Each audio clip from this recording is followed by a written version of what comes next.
I'm delighted to welcome Cliff High back for a special Halloween show.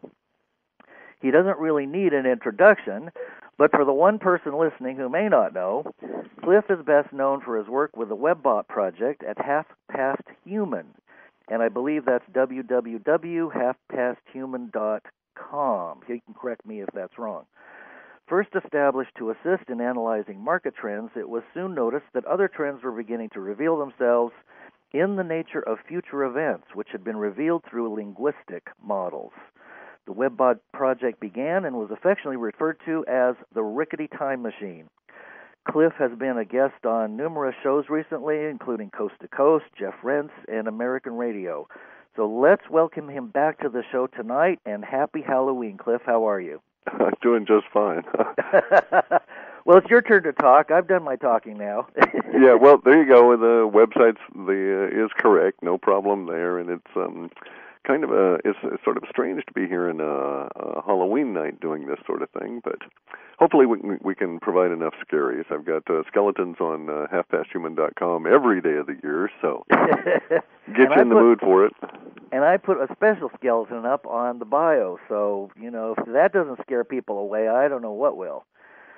The first thing that most people are probably going to want me to ask is how did there was supposed to be an October surprise. How did that turn out? There was supposed to be an October turn of language, and there indeed has been one, and it reflects the change of events in this past week. If you just looked at the news following international crises in Afghanistan or the markets or any of that, you'll notice that all of the language being used in general refers to something that is stomach-grabbing in the sense of building tension language. So we were quite correct about that.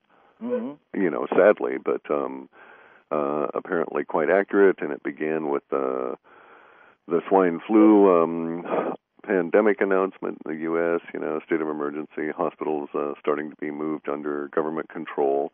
And then the next day we had the filing of bankruptcy of the largest commercial real estate lender that was operating in the U.S.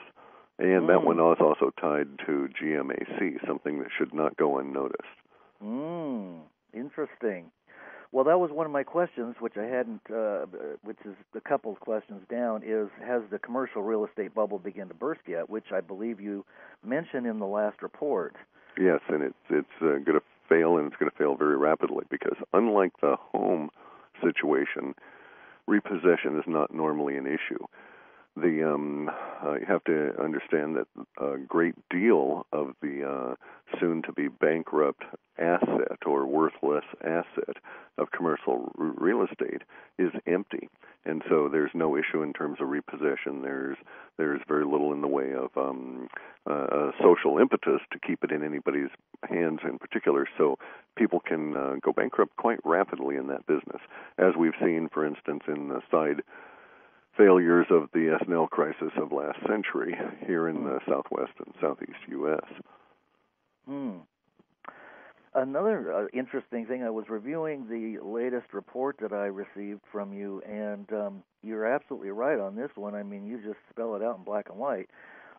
I've noticed that the chemtrails are showing up without the planes being obvious, and I reviewed the Webbot report, and it mentions that not only are they going to not be obvious, but they're going to increase in volume. And that apparently is the case. We're seeing much more in the way of manifesting language on the net about that. People complaining that, you know, their areas were especially hard hit this past summer. And, of course, this has been going on for a good 10 years or longer. With various levels of cover stories, correct. Right. And as we know, it's not on the major news networks because they're controlled. And we only get probably, I don't know, we get minimal information, if anything. I'd say most of the news is disinformation at this point. Right. Well, it's 100% propaganda. That's their function is to lie for the establishment, yes. Yeah, exactly. And they do their job very well. Look how many people are confused. Absolutely. And if you're not confused enough, you can watch the commercials in between. There you go. Mind numb. Right, you know? right. So, yeah. It's been mentioned that people are afraid that let's get back to the swine flu because you brought that up. I have done enough research on this to satisfy my own curiosity, and I believe that was engineered, as are most horrific diseases, and the powers that be usually have the antidote or the some method of avoiding being infected with their own with their own creations. Weapons, basically. Yeah, right. Their weapons. I mean, basically, it seems as if the politics, the politicians, the military has turned on us, and we're now the enemy. Americans are the enemy of our own government that we're paying for. Yeah, I don't think that they actually would award us that status. I think they see us more in the lines of sheep or cattle, in the sense of a giant, large mass that they can do with as they will. Because the enemy, the concept of an enemy, bear in mind you're talking to a radical linguist here, implies at least a certain amount of respect that that person or organization or whatever could do you harm. I don't think that they suspect that is the case, and they treat us very much like cattle. It's like, oh, let's try this particular product or whatever. But bear in mind, they've been doing this since the 60s, so this is nothing new. And the fact that they got away with it in the 60s and 70s led to the attitude that has produced chemtrails and all this other stuff today. Oh, yeah.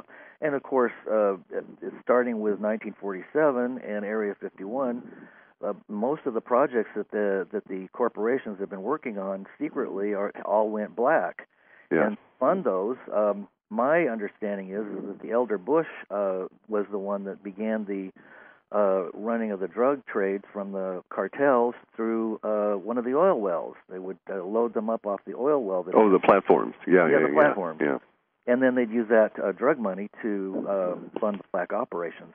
Right. In fact, one of my guests who you mentioned in your recent report, Andrew D. Bajago, was part of a project in the 60s called Pegasus, and he said that the project controller was, of all people, Donald Rumsfeld.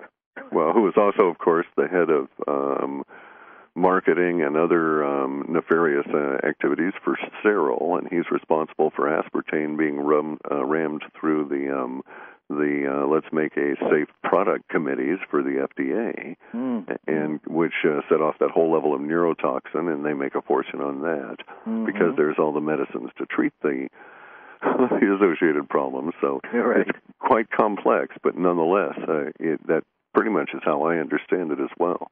Yeah. It's just so strange to live in a world of such great duality, where everything that we see is designed to improve life and, eat these vitamins and go to this gym and do this and do that. And underneath it all, there's this dark agenda that goes way back to the shadow government and, the power. Or you can trace it all the way back to John Dee, the original 007 agent for the Queen of England in the 1500s or earlier. You can trace it back to Pope Gregory ordering the faked destruction of the Mayan codices when they were smuggled back to the Vatican, and they were used to, alter the calendar.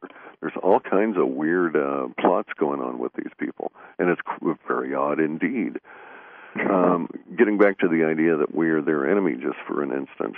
Yes. Our data actually shows that that is the case, and that they realize that, and but they don't see us as enemies as individuals. They see the herd breaking from their control as enemy, because it, in essence, would be a stampede, an overwhelming force, and that I think they're very much afraid of. What they're afraid of it is within the language we can see, is a secondary kind of a thing. Some of the stuff coming out of Graham House or the Council on Foreign Relations here in the U.S. seems to imply, through our archetype resolution process, that their fear of the masses rising in a general political awakening is right up there, but there's something greater than that they're a little bit weirded out by. Nonetheless, their most immediate fear is revolution. And anytime you see the words used anywhere near politicians, blood drains right out of them, and their eyes go very narrow. Well, they're pretty bloodless. To begin with, you're right. So it's hard to tell when the blood drains out of them. They're all such vampires. You're right. Perfect for the season, of course, yeah. Of course. Well, another obvious truth to me and to so many people that are waking up around the globe is that free energy technology has existed for over 50 years, as has advanced travel and a second space program that we know very little about, except that it can go to any planets and it might have interdimensional capabilities. Is there any hint in the bots of this coming out in the open at any point? Because there's so much pressure from various exopolitics groups on the president. I believe Stephen Greer wrote the president, and yeah, we have some support for we certainly have all kinds of support for the idea of the pressure being placed on politicians. We don't have any support for the politicians, quote, caving in and responding to that pressure in an affirmative way. We do have support for the information coming out, but only